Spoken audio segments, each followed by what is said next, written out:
एक बार की बात है, एक छोटे से गांव में एक छोटा चरवाहा लड़का रहता था। वह अपने बुद्धिमान जवाबों के लिए जाना जाता था। उसकी बुद्धिमानी के किस्से राजा तक भी पहुंचे।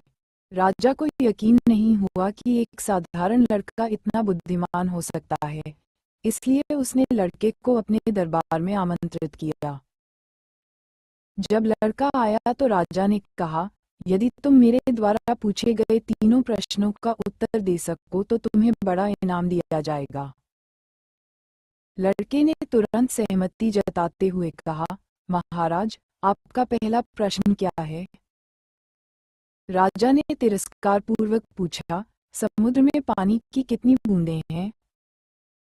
लड़का मुस्कुराया और जवाब दिया, महाराज, इस प्रश्न का उत्तर देने के लिए मुझे एक विनम्र अनुरोध करना होगा।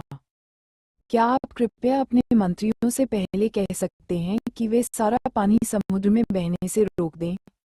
यानी जब तक मैं समुद्र में सभी बूंदों की गिनती नहीं कर लेता, तब मैं आपको बताऊंगा कि समुद्र में कितनी बूंदें हैं।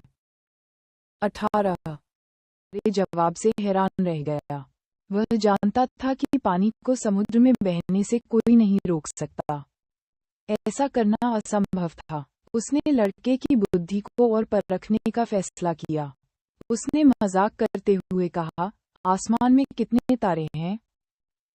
लड़के ने शांति से कहा, इस प्रश्न का उत्तर देने के लिए मुझे एक बड़े कागज और एक पिन की आवश्यकता होगी।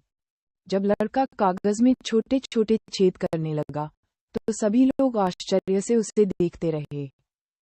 इसके बाद लड़के ने कहा, मैंने इस कागज में उतने ही छेद किए हैं जितने आकाश में तारे हैं। मैं आपके किसी भी मंत्री से विनम्रतापूर्वक अनुरोध करता हूं कि वे उन्हें गिन लें।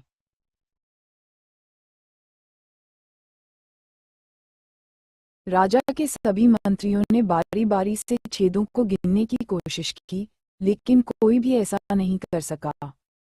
कागज में इतने सारे छोटे छोटे छेद थे कि जो कोई भी उन्हें देखता वह चकित रह जाता। राजा अब लड़के से थोड़ा प्रभावित हुआ, इसलिए उसने सबसे कठिन सवालों में से एक पूछने का फैसला किया जो उसके दिमाग में आ सकता था। उसने पूछा, अनंत काल में कितने सेकंड होते हैं? सभी लोग उत्सुकता से लड़के के उत्तर का इंतजार कर रहे थे। सभी को यकीन था कि कोई भी ऐसे अजीब सवाल का जवाब नहीं दे सकता। हालांकि लड़का आया है तो अनंत काल का पहला सेकंड गिना जा सकता है।